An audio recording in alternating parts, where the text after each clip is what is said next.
గౌరవనీయులు మన స్థానిక ఎమ్మెల్యే మిత్రులు మాణిక్యరావు అన్న గారు మీ అందరి ఆశీస్సులతో కాబోయే పార్లమెంట్ సభ్యులు మిత్రులు తెలంగాణ ఉద్యమకారుడు గాలి అనిల్ కుమార్ గారు, గౌరవనీయులు డీసీఎంఎస్ చైర్మన్ శివన్న గారు, నరోత్తమన్న గారు, మా దేవి ప్రసాద్ అన్న గారు, గుండప్పన్న గారు, స్వప్న భాస్కర్ గారు, దశరథ్ రెడ్డి అన్న గారు, రామకృష్ణారెడ్డి గారు, వెంటారెడ్డి గారు, విజయ్ కుమార్ గారు, సోదరిమణి సరస్వతి అరవింద్ రెడ్డి గారు, మరి అదేవిధంగా నారాయణ గారు, నామా రవికిరణ్ గారు, हमारे तंजीम भाई और तमाम शेख फरीद भाई, हमारे सीनियर लीडर अभी बात करे सो मेरे भाई किशोर भाई,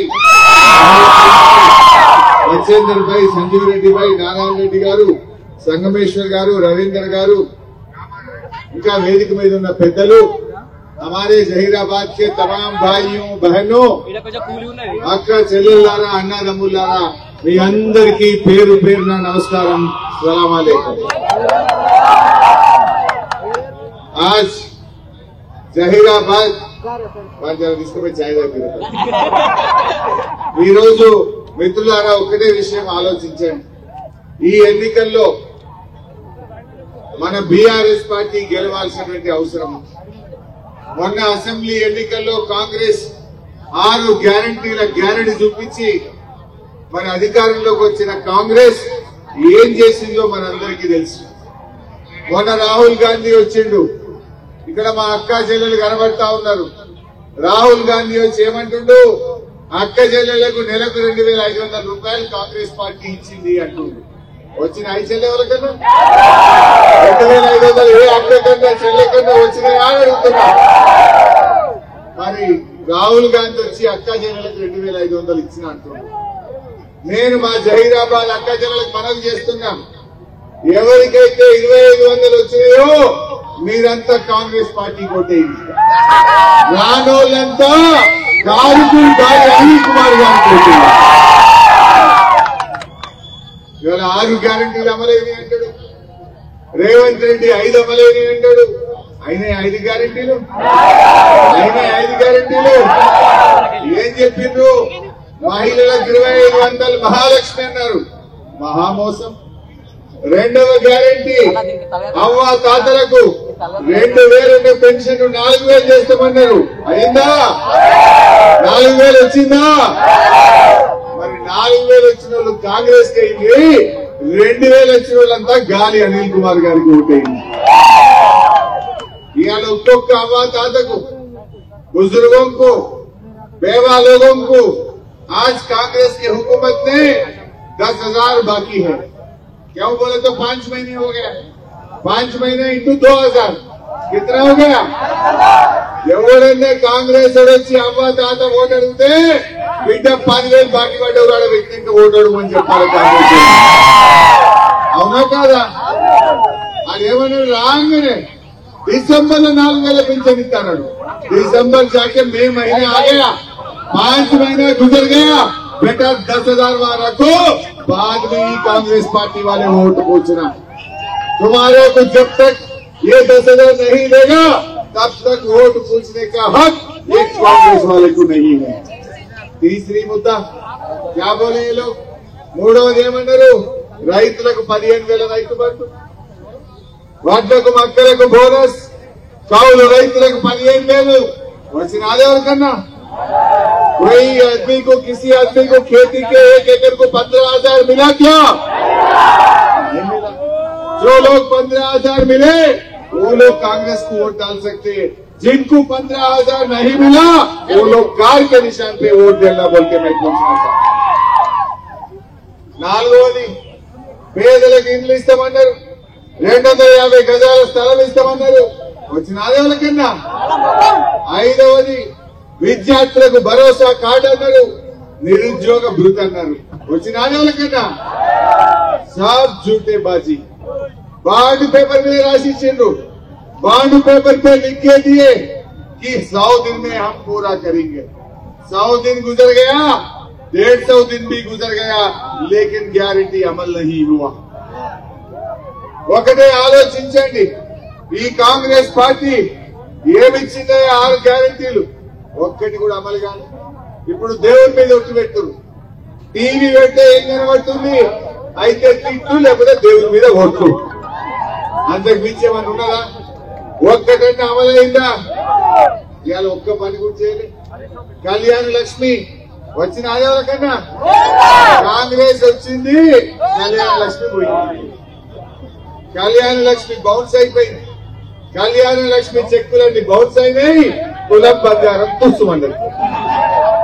क्या बोले बहन, कांग्रेस हुकूमत आए तो केसीआर साहब शादी मुबारक में 1 लाख दे रहे, हम आने के बाद साथ में 1 तोला सोना भी देते बोला, लेकिन बेटा सोना नहीं आया, साथ में शादी मुबारक का चेक भी नहीं आ रहा आजकल। कांग्रेस आया, शादी मुबारक का चेक भी आजकल नहीं मिल रहा। దావకాలలో చూడండి చెల్లెలు, కేసీఆర్ ఉండగా మీ అందరికీ ఎవరైనా బిడ్డ కాన్పుకు పోతే మీ అందరికీ కేసీఆర్ కిట్ ఇచ్చి కాన్పు చేసి ఆటో కిరా లేకుండా తల్లిని కింద దించొచ్చింది।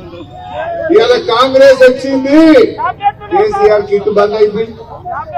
కాంగ్రెస్ వచ్చింది, దవాఖానలో కేసీఆర్ కిట్లు బంద్ అయిపోయినాయి। కాంగ్రెస్ అన్ని అబద్దాల గ్యారెంటీతో ఇవాళ ముందుకు వచ్చింది। ఆలోచించండి, कांग्रेस వచ్చినాక गाड़ी रिवर्स में चल रहा, भाई आगे नहीं जा रहा, रिवर्स गियर में चल रहा। कुछ नया स्कीम नहीं मिला, जो है सो स्कीम को एक को खत्म करते जा रहे। कांग्रेस आने के बाद जो केसीआर साहब ने 10,000 रुपया दे रहे थे किसानों को, वो आज तक भी पूरे लोगों को नहीं गिरा।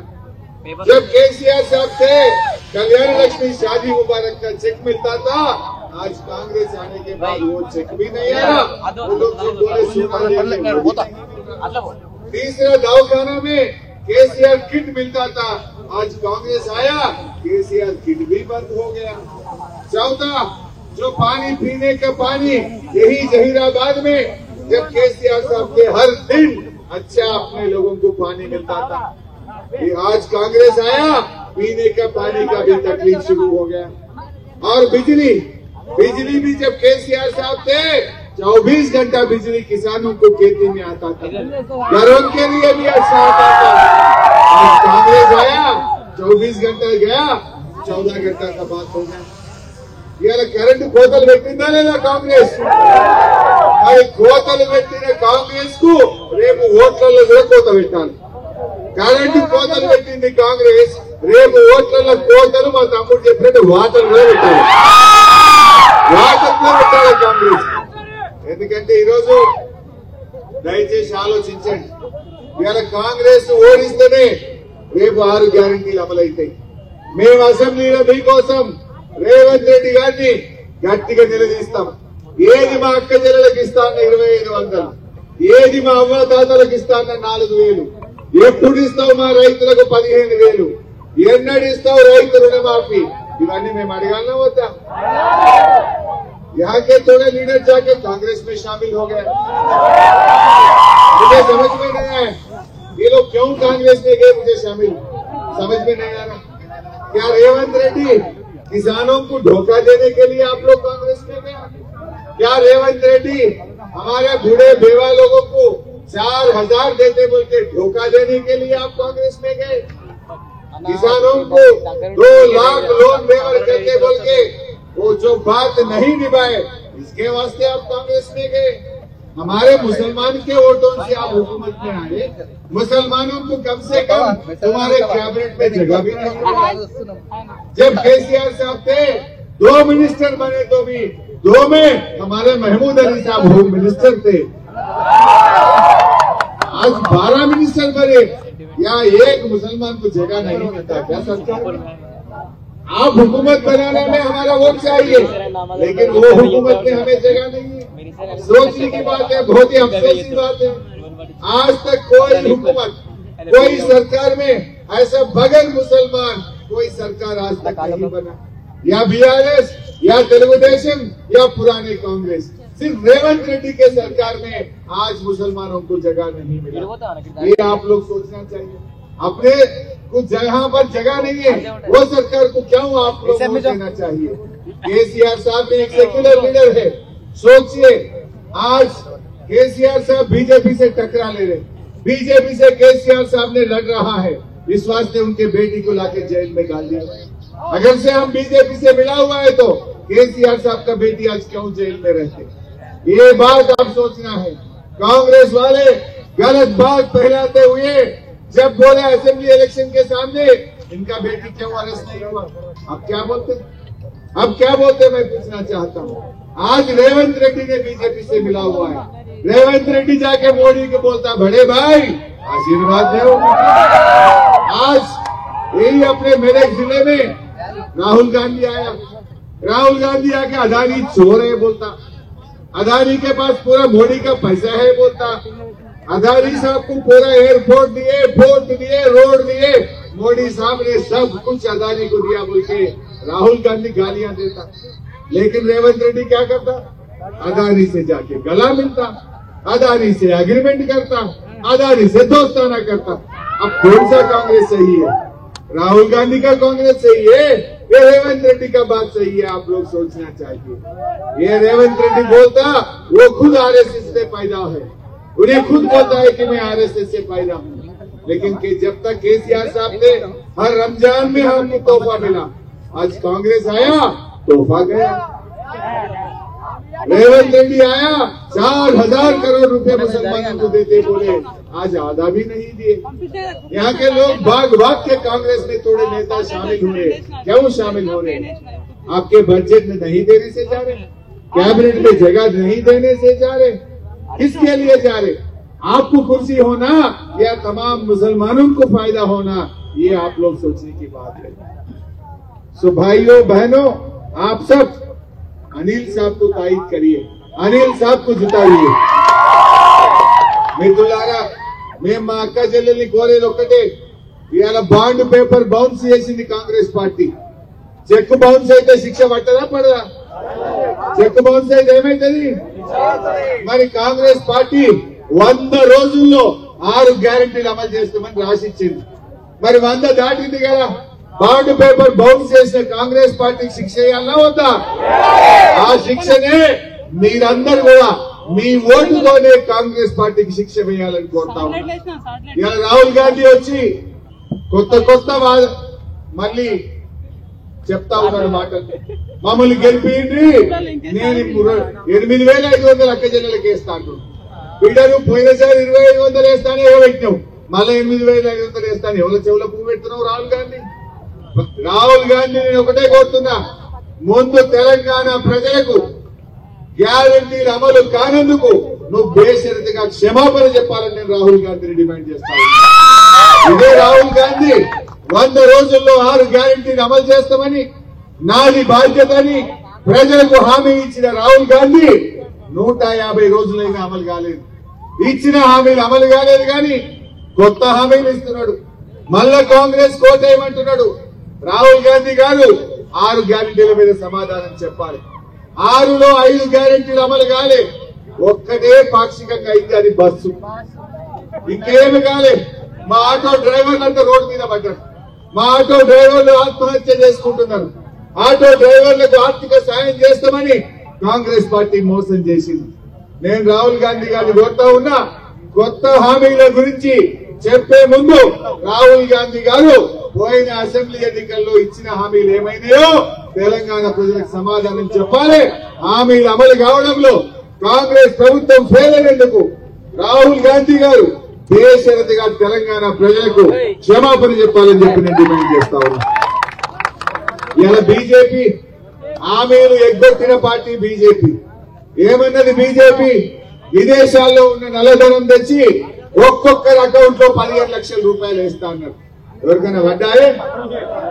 10 ఏళ్ళైంది బీజేపీ అధికారంలోకి వచ్చి, నల్లధనం రాలే, బ్యాంకులో మన పేరు మీద 15 లక్షలు పడలే. నిరుద్యోగ యువకులకు ఏటా 2 కోట్ల ఉద్యోగాలు ఇస్తానని బీజేపీ. ఎవరికన్నా ఇచ్చినాదే? ఉద్యోగాలు రాలేదు. బీజేపీ ఏమిచ్చిందంటే 350 సిలిండర్లు 1000 రూపాయలు అయితే చేసింది చెల్లి. 60 రూపాయలు ఉన్న పెట్రోల్ డీజిల్ ని 100 రూపాయలు అయితే దాటిచ్చింది.